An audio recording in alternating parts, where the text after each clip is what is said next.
Bem-vindos ao Veja Bem. Para aqueles que não nos conhecem, nossa proposta aqui é refletir, discutir de forma descontraída, como numa mesa de bar, sobre perguntas instigantes e populares nos sites Quora e TED.com. Caso você tenha interesse em algo mais cômico ou em uma análise mais profunda sobre tópicos controversos, recomendo o Veja Bem Menos e o Veja Bem Mais. Ambos podem ser encontrados no nosso site vejabempodcast.com.br. O tópico hoje é estudos interessantes. Por estudos, quero dizer pesquisas científicas, psicológicas, que queremos compartilhar aqui porque acreditamos que nos ensinou algo ou nos fez ver algum outro tópico de uma outra maneira, tipo, ver bem, uma certa maneira de se pensar sobre alguma coisa. Em primeira instância, vamos compartilhar esses estudos.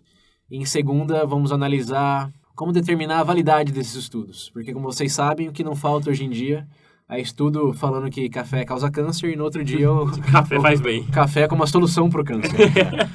Então, como parametrizar o que você deve levar a sério e o que não, na verdade, tem uma maneira efetiva de fazer isso? Então, vamos lá. Vamos começar com o Sir William aqui, um ex-estudante de publicidade, que vai compartilhar aqui o estudo sobre propaganda. Não? É claro, certeza, obviamente. Reinaldo, o maior estudo de todos foi aquele médico brasileiro, se não me engano, era brasileiro, né? Descobriu as curas para rinite alérgica. Isso vai salvar a minha vida, meu Deus. Não, mas, bom, falando sério, uma que eu li recentemente, na verdade. Bem recentemente. Ontem, tá? Quem quiser saber. E eu não conhecia, eu achei muito interessante. Foi uma que era... Acho que não é bem uma pesquisa, talvez. Acho que foi mais um experimento social que ela fez. Que era uma professora, acho que em 69, se eu não me engano. Que ela... O nome do estudo, se eu não me engano, é olhos, traduzindo, seria olhos azuis e olhos castanhos. Experimento psicológico, certo? Sim. Onde ela dividiu a sala. Aqui são os alunos com olhos azuis e aqui os alunos com olhos castanhos. Parece que tinha alguns de olhos verdes também, mas eles eram neutros. E o que ela fez? Quantos anos tinham as crianças? Hã? Quantos anos tinham as crianças? Era primário, se não me engano. Era tudo, sei lá, faixa de 6 anos, alguma coisa assim. 6, 7. 6, 7 anos. E ela falou que os alunos de olhos castanhos, eles eram inferiores aos alunos de olhos azuis. E, se eu não me engano, ela usou a palavra melanina como... para explicar que a melanina, os olhos, não sei o que, do castanho, tornava a pessoa mais burra. Porque era principalmente na época que tinha toda aquela coisa de preconceito contra os negros, etc. Ela mentiu pras crianças, então? Ela mentiu pras crianças. E as crianças, obviamente, acreditaram. E com inocentes. isso... Né? Meu Deus, como elas caíram nisso? Conclusão do estudo. Crianças Menino comer catar. Como é que essa criança caiu nisso? Enfim, voltando. E com isso, as crianças de olhos azuis começaram a se sentirem superiores e a tratar as outras de formas inferiores. Inclusive crianças que tinham os olhos castanhos e eram, sei lá, boas em alguma matéria ou eram inteligentes, se davam bem na aula, etc. Ela fazia perguntas e as crianças não sabiam responder. Até elas sabiam, mas talvez elas tivessem um medo, alguma coisa assim, por causa desse estigma que elas receberam, de que elas eram mais burras. Então, elas começaram a ser tratadas assim, ficaram mal, tinha crianças chorando. As crianças de olhos azuis não falavam com as outras. Beleza. Isso foi no escopo de quê? 1 ano, 2? Não, foi em um dia. Nossa Senhora! Caos na Terra. Pra você ver. A escola pegando fogo. Mandaram as crianças pra casa, no dia seguinte, ela fez o inverso. Ela falou, não, eu me enganei, o estudo estava enganado. É o contrário. São as crianças de olhos castanhos. Sabe que eu tô curioso? Qual era a cor dos olhos dela? Verde. Professora? Né, verdade. Verde. Eu me enganei, se eu não me engano, dela era castanho. Era castanho? Se eu não me engano, ela menciona isso, é verdade. Ela era castanho. E depois ela fez o contrário. Ela falou que os azuis que eram mais burros, entre aspas, do que os olhos castanhos. Só que ela viu uma coisa que ela não esperava. Ela achou que a reação das crianças de olhos castanhos ia ser a mesma que as de azuis tiveram. Mas, concluindo o experimento, pelas crianças terem passado por aquilo, sentirem o preconceito, elas não fizeram o mesmo com as outras crianças. Apesar de elas terem essa chance de vingança, entre aspas, elas não fizeram a mesma coisa, porque elas tinham passado por aquilo. Que é aquela coisa de você se colocar no lugar dos outros, né? Também conhecido como empatia. Sim. Eu tenho uma conclusão. Esses moleques de olho azul era tudo nada. Pegou pesado. Não, mas você tem certeza que foi isso que aconteceu? Eles não trataram os outros mal? Eu tinha pensado que eles tinham replicado muitas das atitudes. Mas não, pelo que eu vi, eles não tiveram... A reação não foi tão agressiva quanto foi da primeira instância, das primeiras crianças, entendeu? Mas eles ainda se sentiram superiores e ignoraram Sim, eles os se olhos sentiram azuis. superiores, se sentiram melhores, mas eles não tiveram aquela agressividade tão grande quanto tiveram E a professora acha, né? Mas eles discriminaram. Só que discriminaram menos. Sim, então, sim, mas menos, bem menos do que, tipo... Esse menino do olho azul aí... No primeiro dia, tipo, as crianças ficavam, realmente bulinando umas às outras, tá ligado? Porque ela tinha um olho castanho. Já no segundo dia não foi uma coisa tão agressiva assim. Mas ela achou que é por causa dessa coisa, das crianças se colocarem no lugar dos outros. E aí, tem uma parte depois da história, não sei se é verdade, o experimento foi um dia depois da morte de Luther King. Dizem que as crianças, depois que passaram por isso, chegaram a escrever uma carta, a professora, no caso, pra a esposa do Luther King, porque ele tinha deixado 2, 3 filhos, não sei o que, mas aí eu já não sei se é verdade ou se não só boatos. Interessante. Esse estudo é considerado não ético, né? Será que é mesmo? Porque tanto que quando as veio eles crianças falam que, não deram consentimento. é algo que eles veem que, digamos, entre aspas, impossíveis de você se aplicar hoje, de tentar fazer isso hoje. Porque com todas as né, coisas... gente? Criança come cola. Como é que você espera algo? Entendeu? Mas o legal é que isso acho que meio já acontece naturalmente com quem tem uma mochila de um certo desenho, não de outro, já se sente superior, né? Sim. Mas acho que a grande Minha pegada... mochila tem rodinha só, não. A grande pegada foi a professora ser uma autoridade que reverteu o cenário, né? Sim. Aí sentiram na pele. Eu eu já li relatos de crianças hoje adultas, obviamente, falando que sentiram impactadas até hoje, se sentem impactadas até hoje por esse estudo. Uma, se não me engano, até foi trabalhar para uma instituição contra o racismo, uma coisa assim. Então, apesar de não ter sido ético, e muitos podem dizer até meio... não muito respeitável, porque crianças são altamente manipuláveis, no geral teve consequências positivas. Sim. Impacto bem marcante em termos de pensar a associação com organizações que colocam certas características como equivalentes, como proxy para superioridade em outras coisas, né? Na verdade, tem um filme muito bom que quem gostou desse tópico, eu quero recomendar, que chama The Wave, ou A Onda em português. É um filme independente, alemão, que é um experimento na sala de aula também, mas acho que é no ensino médio. Eu já ouvi falar O professor decide fazer esse experimento de virar um líder de um culto. Ele define aquela sala como a melhor sala e cria um logotipo, que é o da onda, e cria um hino, e cria certos hábitos que só eles têm, se diferenciam, se diferenciam dos outros. E, bom, sem spoilers, mas a conclusão desse filme é bem interessante. E ilustra bem um pouco do que esse estudo revelou e nossa susceptibilidade. Essa coisa de se pensar superior por várias coisas. Obviamente não legítimas, mas por mera... como é a figura... Era a figura do líder e autovalidação, né, em termos de comparação com pessoas do próprio grupo. O nós versus eles. Sim.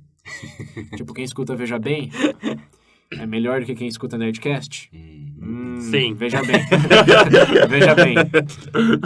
Acabou, né? Bem. Não, porque muitos escutam os dois, né? Inclusive um dos nossos hosts aqui, né, Eu William? escuto Nossa bastante Nerdcast. senhora. Mas enfim. Vamos passar pro membro superior aqui, Pedro? Vai lá, meninos.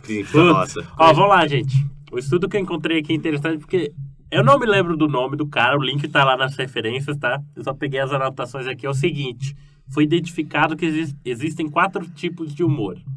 De humor? Isso. Pensei que eram 2, o com graça e o sem graça. Não. O sem graça eu também achava, hein, cara. Eu também. Eu jurava que era isso. Coceira agora. Mas enfim, eu vou falar aqui. Esse primeiro é minha cara. No caso, número 1 aqui. Certeza. Extrovertido e neurótico. O cara... Neurótico? Nossa senhora.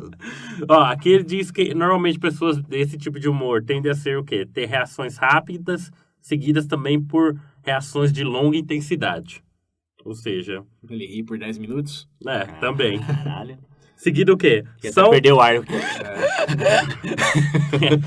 Dentro dessa mesma categoria aqui também diz que são pessoas que tendem a ser pessoas ousadas, mas objetivadas, no caso. Aqui tem algumas características que marcam esse tipo de humor. Pessoas ativas, excitadas, extrovertidas. Caralho!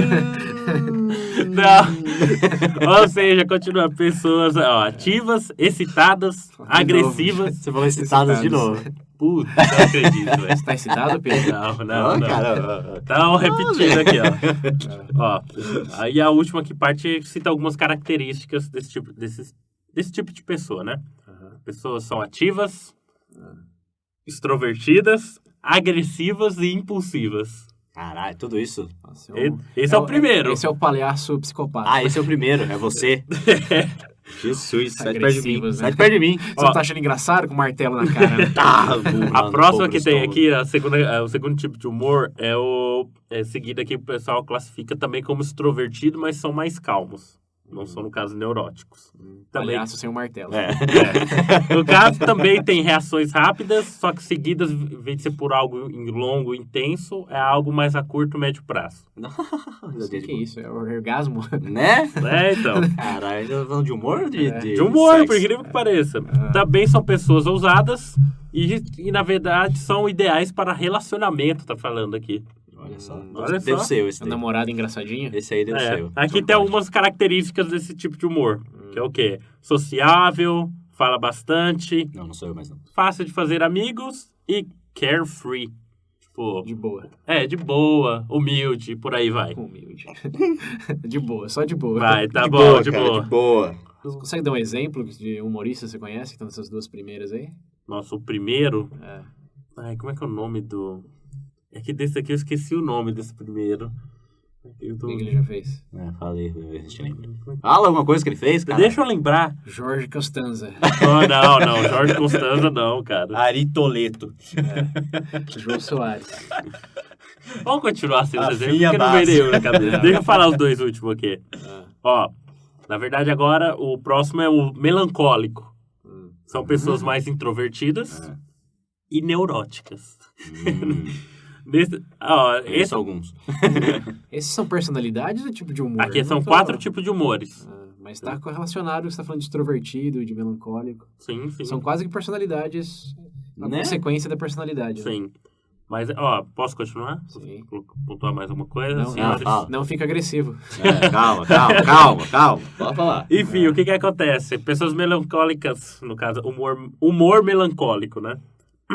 Essas pessoas são mais introvertidas, neuróticas, como eu disse. São de reações diferentes dos outros dois, mais lentas. Só que Esse eu identifico bem. são longas e intensas. Ou seja, Não intenso. A primeira também não era longa e intensa? sim, Mas é... mas é de reação rápida. Entendi. Entendeu? Aí eu... Isso daí é igual aquela pra... Já assistiram o filme Zootopia? Já. Já. Bom. Eu vi o cara Da preguiça? da preguiça rindo. Exato, acho que deve ser isso daí. É isso aí. Ou ele teve um orgasmo. Eita. Ó, esse filme é bom, hein? Vocês não assistiram, assistam. Então, gente, deixa eu terminar aqui. Ó, vamos lá. Apressado. Essas pessoas com humor mais melancólico tendem a ser quietas e também objetivadas. Aqui tem algumas características delas. Rígidas, pessimistas e quietas. Mas alguém deve, pelo menos todo mundo deve conhecer algum desse tipo, né? Essas pessoas normalmente são sem graça. Rígida, pessimista Nossa. e quieta. Puta que pariu. E tem a última. Vai viver, meu, pelo amor de Deus. E tem a última aqui. São classificadas como introvertidas e calmas. Então, eu acho que é diferente, Eu por acho que exemplo. essa sou eu. Esse foi o estudo de humor mais sem humor que eu já escutei. Ou seja, ó, Eu quero um exemplo de comediantes que se encaixam nesses quadros aí. porra, cara, não me vem assim. Então não vale de nada esse estudo. Descreve 4 pessoas, não consegue pensar em exemplo pra Eu nenhum. não consigo pensar em humorista, assim. Ué, Pessoas conhecidas, sei lá. Cara, eu não... Pessoas famosas. Tem estudo que descreve 4 tipos de pessoas que eu não consigo pensar em ninguém que exemplifique essas pessoas. É que eu não parei pra pensar em exemplo de cada um. Eu acho A que primeira é você. Onde você acha que você mais se encaixa aí? no primeiro. Onde você acha que cada um de Agressivo. nós É, nos classifica a encaixamos? gente É, aqui. classifica a gente. Olha, eu vou ter que falar o último aqui pra depois falar. Ah, tá. Ok. Então vai. Então vamos lá, passar pro último. Pessoas introvertidas e calmas. Tendem a ter reações também lentas, só que de curto e médio prazo. Assim como o segundo exemplo que eu dei. Esse tipo de pessoa, além de ser quieta, são mais motivadas para manter relações, esse tipo de coisa. Algumas características delas são passivas, de temperamento calmo e controladas. Vendo os 4 exemplos, eu consigo pensar no primeiro, que eu me identifico, no caso, neurótico, extrovertido, agressivo e impulsivo. Ok? Se você encontrar o Pedro na rua, corre. Principalmente Ele se vai tiver- te bater. Principalmente se a gente vai com martelo. Esse segundo... Já o William, eu não sei se eu consigo classificar nesse último ou no melancólico. Ô, louco! Depende do Meu dia. Deus, Depende do dia. Ah. Depende do dia. Depende Mas do eu humor. coloco no... Já o César... Coloca onde? Nossa, agora eu não sei se você cai mais pra esse melancólico ou esse último que eu falei, cara. Melancólico. É a minha Eu acho que o melancólico não cai ninguém aqui. Não sei que acho você que não tá... cai. Você que é o melancólico. Cara, eu acho que já o César, eu acho que teria que criar uma categoria nova aqui, de verdade. Eu não consigo ver ele encaixando nenhuma dessas. Ou estranho. É estranho. De verdade, gente. Eu olho isso daqui, Nossa. conhecendo ele todo tempo que eu conheço, eu não consigo imaginar em nenhuma que ele se encaixa aqui. Sou o tipo de pessoa que tira sarro desses estudos. Ah, deve ser, só pode, velho. Deus do céu. Mas deixa eu perguntar, você acredita na validade desse estudo? De verdade? É. Não. Não. Então acabamos de compartilhar algo inútil com vocês, ouvintes. Como Mas- verificar se é válido o negócio? Não, mas aí nem é mérito, né? Mais o que sua intuição, sua resposta é intuitiva sobre o negócio. Mas acho que é válido na discussão porque tem muitos estudos aí que a gente não entende muito bem por que eles existem, né? Sim. Que é um Isso pouco daqui eu não entendo mesmo, cara. É um pouco do que eu vou abordar também quando eu falar dos meus exemplos. Cara, tinha isso de mal nada a ver com o negócio da... Homens são azuis, mulheres são verdes. O quê? Que os olhos não conseguem ver, mas a pigmentação da pele na mulher, ela tem uns pigmentos verdes, enquanto na do homem tem pigmentos azuis. Que a olho nu não é possível ver. Eu tinha Falei, visto. hã? Eu tinha Raio de visto. estudos é Não, esse? eu tinha visto eu tinha visto um falando que mulheres, enquanto estão no seu período menstrual, tendem a ser mais preconceituosas.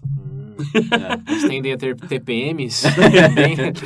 Não, eu digo, tipo assim, preconceituosas como pessoas, por exemplo, ela tende não, tipo, ser mais, não sei se é agressiva é o termo certo, mas com pessoas, tipo, fora do escopo dela, do seu círculo social. Mas tendem a ser mais seletivas também, né? Porque tem toda a ovulação e aquela busca, pelo menos inconsciente, do parceiro ideal. É isso aí. Às vezes favorece os que estão longe de serem ideais. Mais fácil a presa que tá aqui do lado do que uma aquela...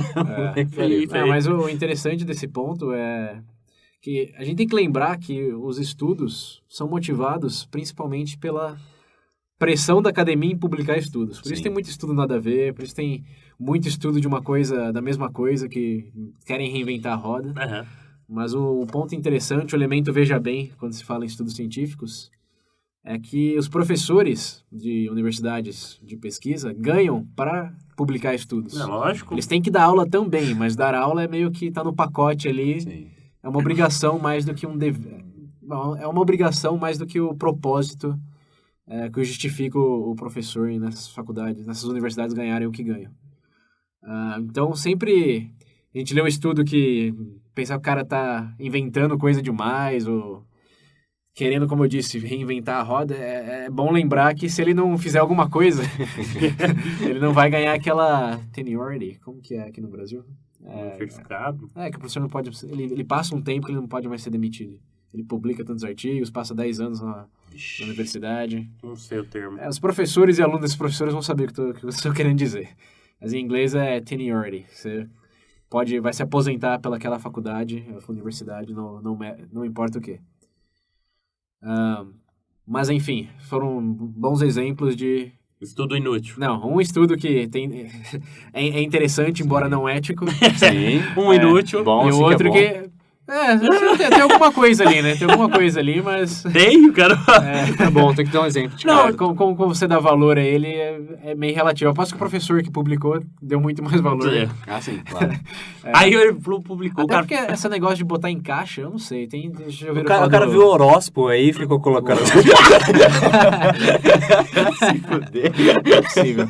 Mas esse de encaixar as pessoas é uma coisa que eu sou extremamente suspeito, porque eu não sei se já ouviram falar do que chama Myers-Briggs. É o teste Myers-Briggs de personalidade. Nos Estados Unidos é muito difundido, aqui no Brasil eu acho que eu já fiz para algumas empresas também, quando eu estava fazendo processo seletivo. É aquele que tem uma sigla que fala. IN, tem não sei das isso, quantas. tem 4 Ah, eu siglas. já fiz. ISTJ, IETJ. É, um negócio assim. São 16 Não. quadros, se eu não me engano, e Uhum. você se encaixa em um deles. E o interessante desses testes aí de personalidade estilo capricho é que... Viu o horóscopo? Eu já fiz esses testes, acho que fiz a primeira vez na faculdade, depois na faculdade 2 anos depois umas 3 vezes para emprego, e sempre deu resultado diferente. Sempre. É uma coisa muito situacional, né? Depende do como você Momento. acordar, Eu acho que é momento, coisa né? que você lembrar. É difícil ter consistência nesse tipo de estudo, de categorização. Acho que tem base muito sólidas para o que eles estão dizendo, mas eu, particularmente, sou bem cético de encaixotar pessoas em certas categorias. É. Eu tenho um outro exemplo aqui. Pode falar? Manda. Ó, vamos lá. Esse exemplo aqui é do Kohlberg. Outro estudo, né? Isso. Aham. Esse estudo aqui é o quê? Os estágios de desenvolvimento da moral na vida do ser humano. Na verdade, são 3 fases, dividido em 2 estágios cada. O primeiro estágio era a fase de criança, né? Que é o quê?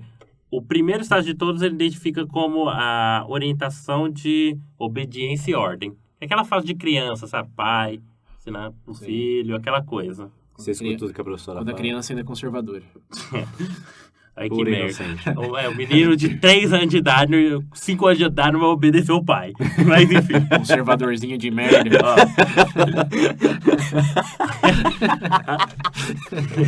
A gente tem a segunda fase, a fase certa. Orientação para interesse próprio. Ó, nessa Como é daqui que é? Orientação, tipo, por interesse próprio. É aquela fase que é rebeldia. não, ainda é criança. Nessa fase, normalmente, é tipo quando a criança pensa assim: eu vou fazer isso porque minha mãe disse para eu fazer isso, eu vou fazer porque eu vou ganhar algo depois. Ah, entendeu? sim. Passa a ser egoísta.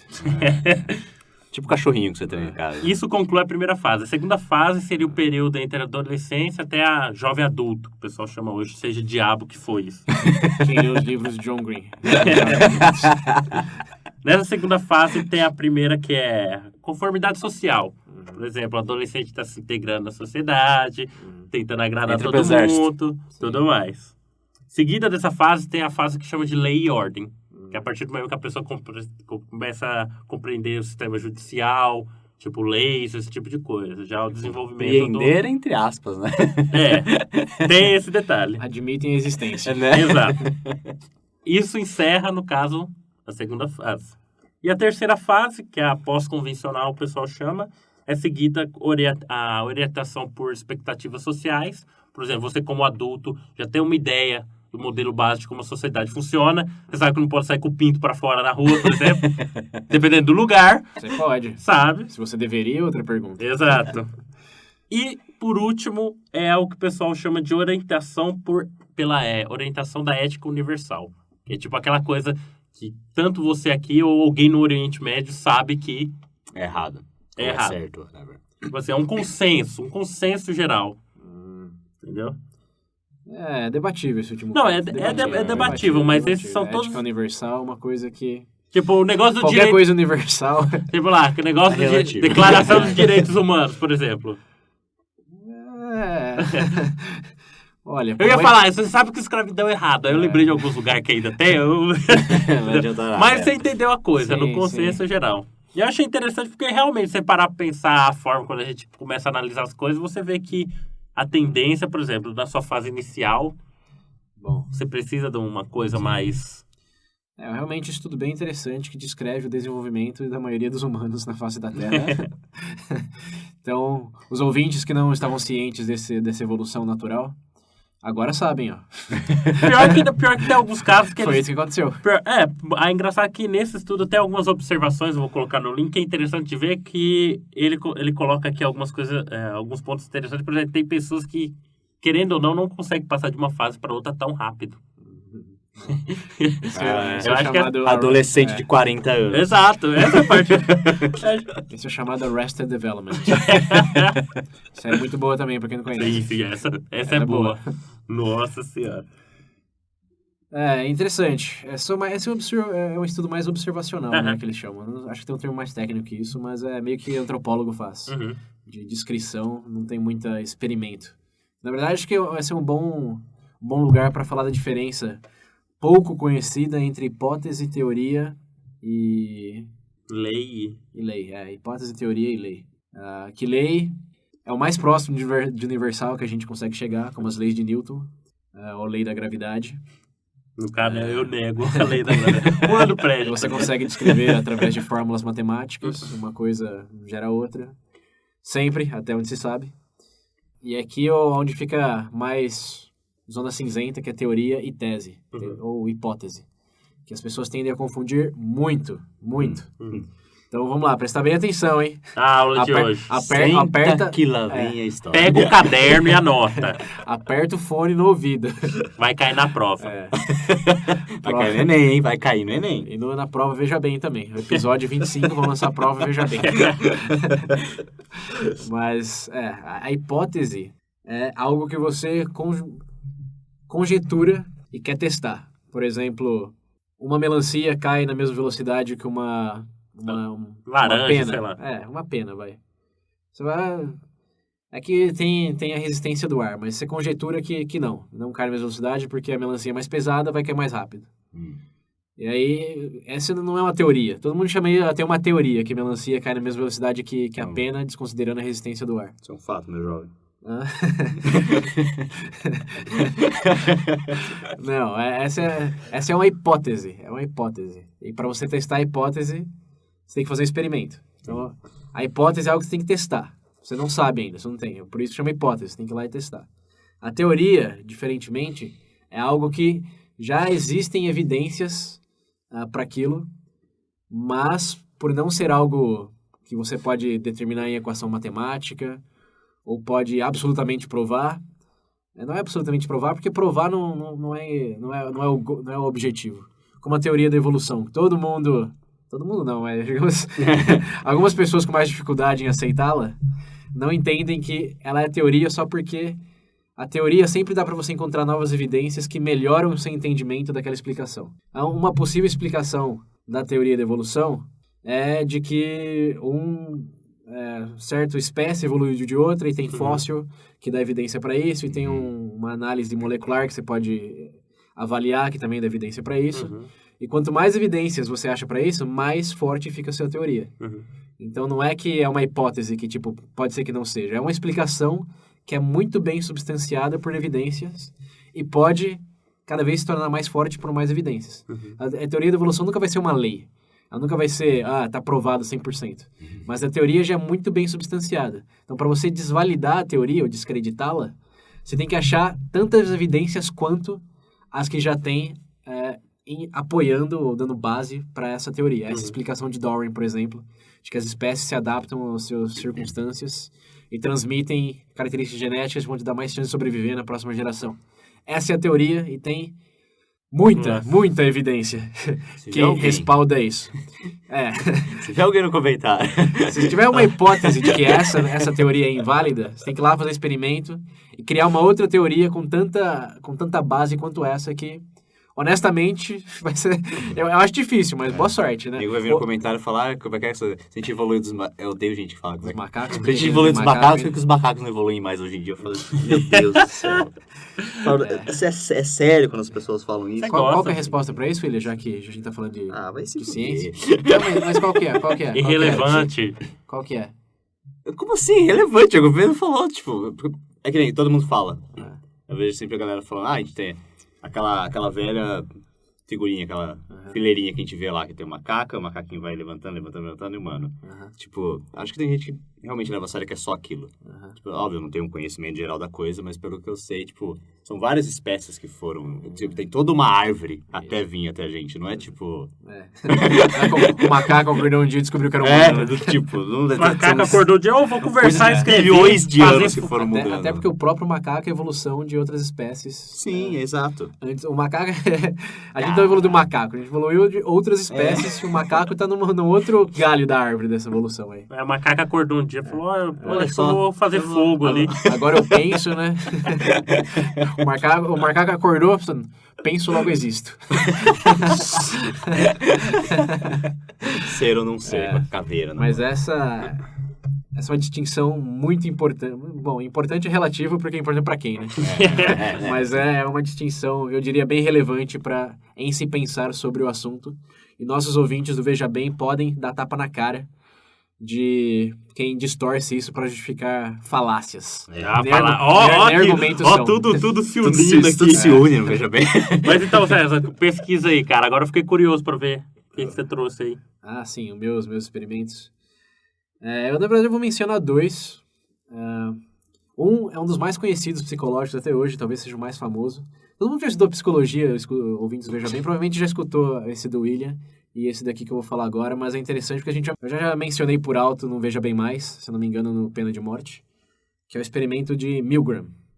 Esse é um experimento que foi feito em 1969, na Inglaterra, se eu não me engano. Esse, na verdade, esse eu posso estar enganado, pode ter sido nos Estados Unidos. Feito em 1969. Esse pesquisador, ele queria estudar sobre a coisa, por que o nazismo aconteceu. Ele foi, coincidentemente, mas de forma proposital, durante o julgamento de... Nuremberg? Não. De Nuremberg, mas de uma pessoa em particular, que é o Eisenhower. Tinha um grande líder nazista sendo julgado durante aquele período. E ele fez uma hipótese de que as pessoas não eram intrinsecamente boas ou más, mas eram normais e, às vezes, eram pressionadas a fazer coisas que não queriam, mas faziam isso por mera pressão, ou seja, em outras palavras, seguiam ordens. Sim. E aí, para testar essa hipótese, ele fez um experimento, ele convidou pessoas a ajudarem ele num teste que ele alegou ser de memória, e esse experimento hoje é considerado não ético, porque ele mentiu. São os melhores, são os melhores. É os melhores. Ele mentiu. E disse para as pessoas que eles têm nada no experimento para ajudar a entender melhor a memória. O experimento era, ele colocava as pessoas numa salinha onde elas tinham que aplicar choques elétricos para uma outra pessoa, numa outra salinha, que era um ator, que ele tinha que decorar uma série de letras, era uma série de imagens, não lembro bem. Uhum. E se ele errasse... Tomava choque. Ele tomava choque, exatamente. E eles tinham que dar um choque cada vez mais forte à medida que ele fosse errando. Se ele errava 2 vezes, era o choque o dobro da intensidade do choque anterior. Segurava o botão. E esses choques estavam numa intensidade que ia de imperceptível até o letal.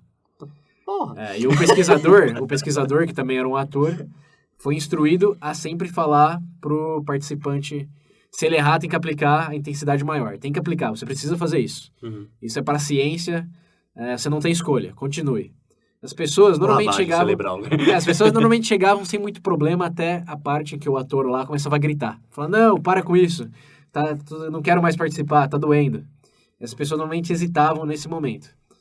Mas aí veio o grande momento, uau, que ele conduziu o experimento com vários grupos ao longo de vários dias. E no final, qual a porcentagem que vocês acham das pessoas que chegaram até o choque letal? Que realmente matariam um cara que estava na outra salinha, se fosse real. Qual a porcentagem que vocês acham? Uns 10%? 10% aqui do Pedro. 10%? Pedro chutou baixo, vou chutar alto, 60%. Uau! O William bateu ali na trave, cara. Caralho, velho. Foi 65%. Nossa. De pessoas que chegaram no letal. E o William aqui, ó, vidente. Vidente, ele mataria o cara. Não, ele só... Tô falando o que eles fizeram. Ele não é vidente, é mais realista, ele não confia tanto nos humanos. Então. O Pedro aqui muito otimista. Né? Pedro é um homem bom. Mas, o que surpreendeu muito foi mais da metade chegaria até o final do experimento, mataria aquela pessoa só porque tinha um pesquisador ali falando, não, tem que aplicar o choque.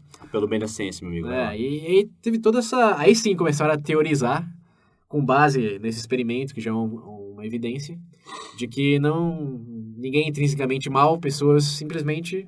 Algumas são mais fáceis de serem suscetíveis a esse tipo de dinâmica de poder, Sim. onde se veem distantes daquele objeto que estão causando o aflito, porque estão apenas seguindo ordem. Então não é você está apenas seguindo ordem. A culpa estaria com o pesquisador. Muitos concluíram que eles deveriam ter acreditado. Ou muitos concluíram que eles acreditaram durante o experimento. Esse experimento tem várias críticas, várias alegações de que muitos sabiam que não se tratava realmente de uma morte, porque quem ia matar alguém no centro universitário. Outros dizem que essa conclusão também foi um pouco forçada por causa do próprio pesquisador, que forçou muito, chegou até a falar, não, tem que fazer, não é responsabilidade sua. É quase uma lavagem cerebral em cima que obviamente interferiu. Mas assim, já tentaram fazer replicações de experimentos, só que com bases mais legais, e através dos anos, de 69 até hoje, é o estudo mais discutido na psicologia, e até hoje ele está de pé ainda, ninguém conseguiu derrubar ele definitivamente.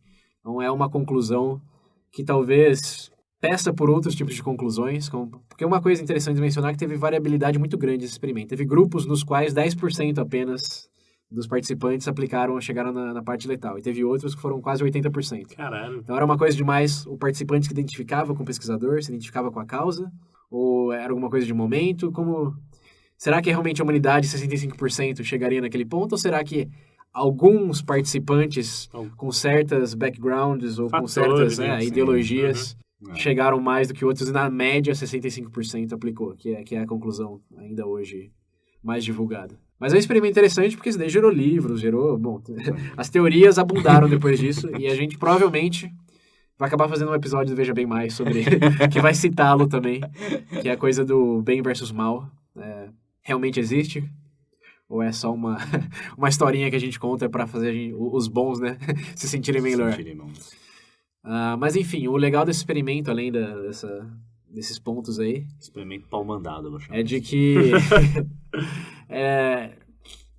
ele ilustra bem a coisa da validade do experimento. Muitas pessoas acreditaram cegamente nesse experimento, até em 2001 encontrarem os papéis de alguns detalhes de como tinha sido conduzido e começarem a questionar. Que é acho que o nosso elemento Veja Bem hoje. A gente falou aqui de 3 experimentos, mas eles são igualmente válidos? Como vocês fariam para saber se eles são válidos ou não? Não adianta, você tem que buscar uma base para fazer um comparativo. Então, mas é só isso. Uma coisa que Esse é o primeiro passo, eu acho. É muito ignorada hoje é a metodologia. É muito fácil lembrar da conclusão do experimento, mas qual foi a metodologia? Como que esse experimento foi desenhado? E qual o número de participantes? Quem já estudou estatística aqui sabe, qualquer experimento com menos de 30 pessoas pode levantar as 2 sobrancelhas, porque não é algo estatisticamente muito representativo. E representatividade é outra coisa. Os experimentos válidos, entre aspas, normalmente são o que eles chamam de random sampling, que é amostra aleatória.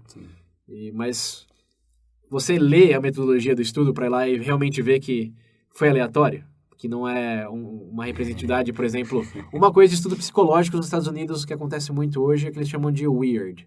Na verdade, a maioria dos estudos psicológicos vem dos Estados Unidos, porque tem lá mais universidades, tem um foco maior em pesquisa, mas também porque, e eu, como já fiz uma aula de psicologia nos Estados Unidos, sei, eles te obrigam a participar de experimentos enquanto você está na universidade.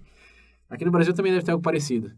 Mas a maioria desses estudos aí, no ramo da psicologia, parte de estudantes em universidades norte-americanas, que por já estarem lá, aí tem uma sigla que chama WEIRD, que é do Ocidente, Western, bem educados, educated, já estão na universidade, industrialized, que são países desenvolvidos, Estados Unidos, R de rico, que está pagando a educação, e o D do weird é de democrático, democrata. Normalmente, quem está nas universidades tende a ser mais liberais. Sim. Isso em qualquer lugar. Então, você tem a base da maioria desses experimentos vem desse grupo de pessoas aí. Rico, num país industrializado, com uma visão mais liberal e numa faixa etária ali de entre 18 e 25. Então, esse é a amostra representativa da humanidade inteira, eles alegam.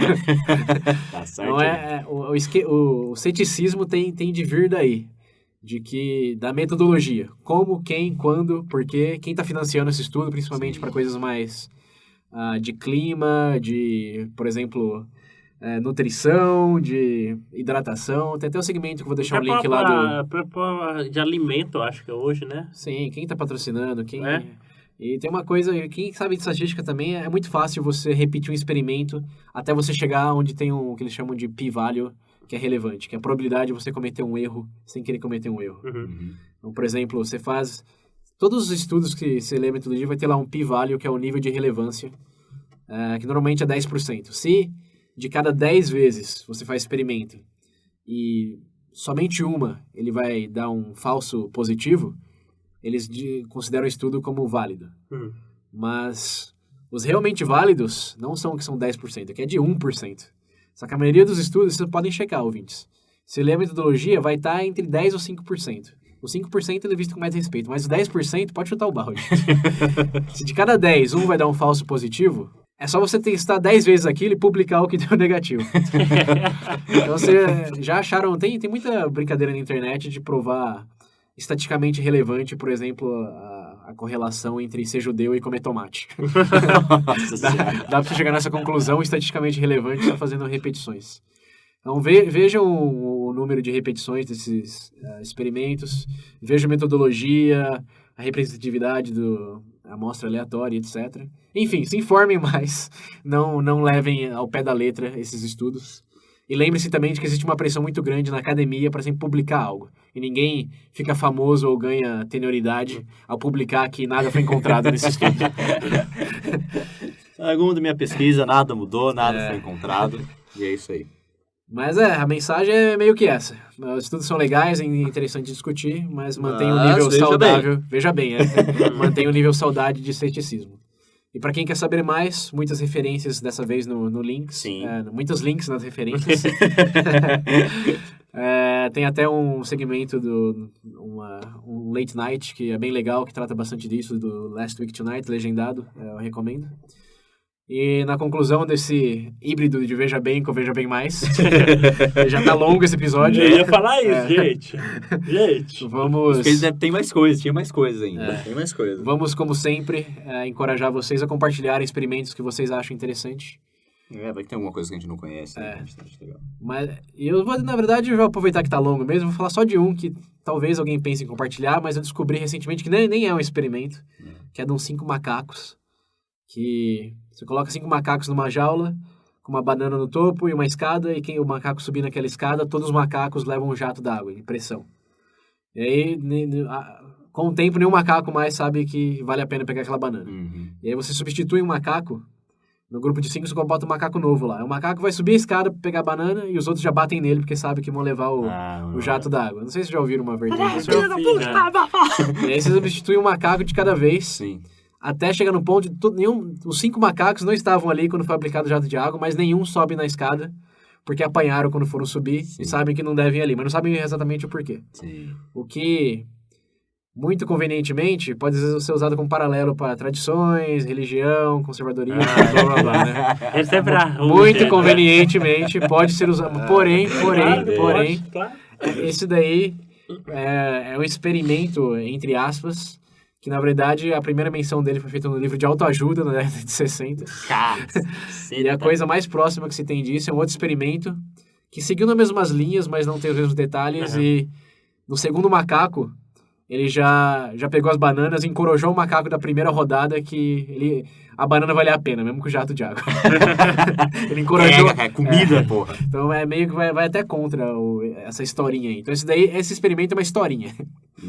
E não tem nada respaldado realmente, que é outra coisa que tem que levar em consideração, né? Quais são as fontes? Realmente existe ou é só uma historinha que está sendo repassada? Esse daí muita gente acredita que é um experimento mesmo. Já perguntei para uma psicóloga já qual é o experimento que ela mais gostava e ela mencionou isso aí. Isso. E aí na pesquisa aqui pro Veja Bem, eu descobri que realmente não era um experimento. Ai, que maravilha.